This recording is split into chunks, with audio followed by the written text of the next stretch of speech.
lafaz akad dalam urusan jual beli sesama Islam itu wajib atau hanya sekadar adat?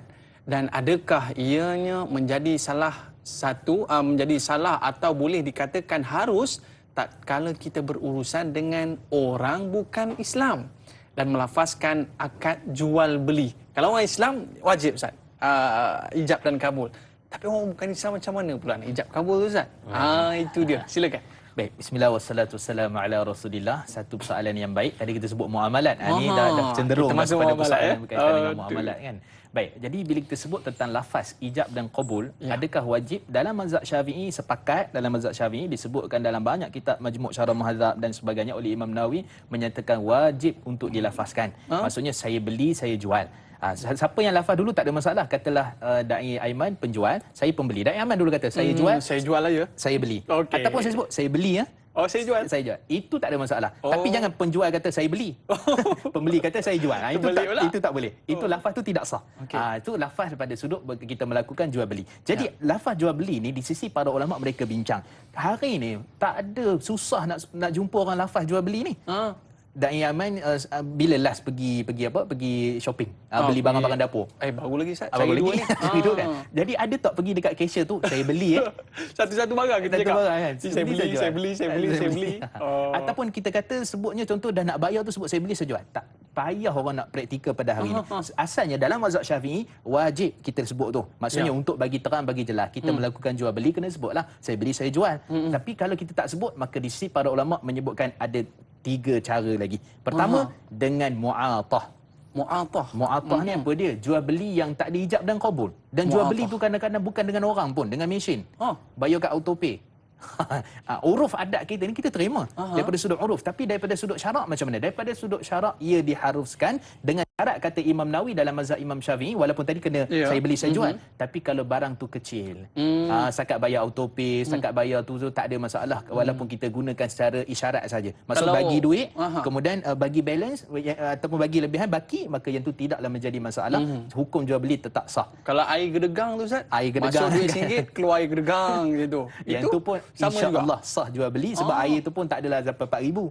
Kan? Dia harganya murah, maka Imam Nawawi tak ada masalah dalam bab ni, kata membenarkan. Okey. Isu yang kedua, yang kedua first mu'atah dengan tindakan, yang ketiga dengan isyarat. Isyarat ni macam mana? Macam kita dekat cashier lah. Kan kita bagi duit, tak ada sebut saya beli saya jual pun, betul sebut terima kasih. Adakah terima kasih itu sebenarnya menunjukkan telah berlaku jual beli? Jawapannya berlaku jual beli dengan apa yang kita sebutkan tadi, hanya sekadar sebut terima kasih. Tapi dengan syarat duit tu bagi, kemudian pulang balance dan sebagainya lah. Begitu juga dengan jual beli secara platform internet semua, semua termasuk sudut uruf memang kita lakukan. Adakah sah? Sah selagi mana kita tahu apa yang kita beli, kemudian macam mana transaksi itu berlaku dan apa cara kaedah kita dalam bermuamalah dalam urusan berkaitan dengan platform online ataupun atas talian. Maknanya kita tekan purchase tu kira ijab kabul lah. Ijab kabul. Itulah maksud agree. Bayar zakat pun macam tu. Kan enter, agree, apply apa-apalah kan. Temar-temar tertentu maka semua termasuk dalam jual beli kita sah. Itu urufnya memang berlaku daripada sudut hukum macam mana? Asal hukum tidak mengharuskan mesti ada saya beli saya jual, tapi disebabkan keperluan kita kata masyarakat memerlukannya maka ia diharuskan. Dan kemudian yang terakhir selain daripada jual beli adalah dengan tulisan. Kan Da'i dulu beli kereta, ada sebut saya beli saya jual? Tak ada. Tapi sign agreement. Ada sign. Sign itu menunjukkan jual beli telah sah. Secara uruf adat kita ni, kalau kita hanya sekadar dengan sign saja, kita baca mana nak sign, muka surat 3, muka surat 7, muka surat 8, muka surat 10. Okey, saya sign. Sign je. Sign tu, baca tidak. Jadi itu jadi isu lah. Maksud tak baca, isunya tak baca. Tapi sign tu lulus lah. Lulus. Jual beli boleh berlaku secara uruf dan adatnya, maka ia diharuskan daripada sudut syarak. Jadi soalan yang kedua, jual beli non-Muslim macam mana? Betul juga tu. Kita sebut, dalam 4 mazhab, bukalah mana-mana kitab sekali pun Imam Abu Hanifah, Imam Malik, Imam Syafi'i dan Imam Ahmad, khususnya mazhab Syafi'i tidak mensyaratkan jual beli itu mesti orang Islam. Melainkan pada barang tertentu.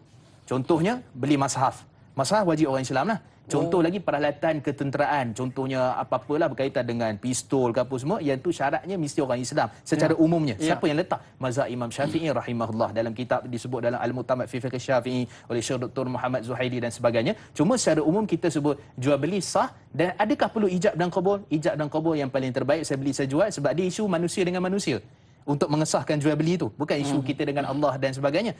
Jadi kalau sebut saya beli saya jual, maka itu okey. Tak sebut pun dengan isyarat semua tadi, maka jual beli telah pun sah. Sebab ada satu orang, dia ni non muslim Chinese di Penang. Dia kalau jual barang mesti saya jual. Oh, Kita kan segan nak sebut saya beli kan. bukan Islam. Bukan Islam. Tapi dia praktikkan mazhab Syafi'i kan. Dia praktikkan. Saya beli saya jual, saya beli saya jual. Dia mesti sebut tu. Ya. Tapi kita hari ni pun kita tak praktikkan. Tapi secara umum kita sebut, walaupun tak sebut lafaz jual beli, bila ada isyarat, ada tulisan, maka menunjukkan jual beli itu sah insya-Allah, dan jual beli itu berlaku di sisi mazhab Imam Syafi'i.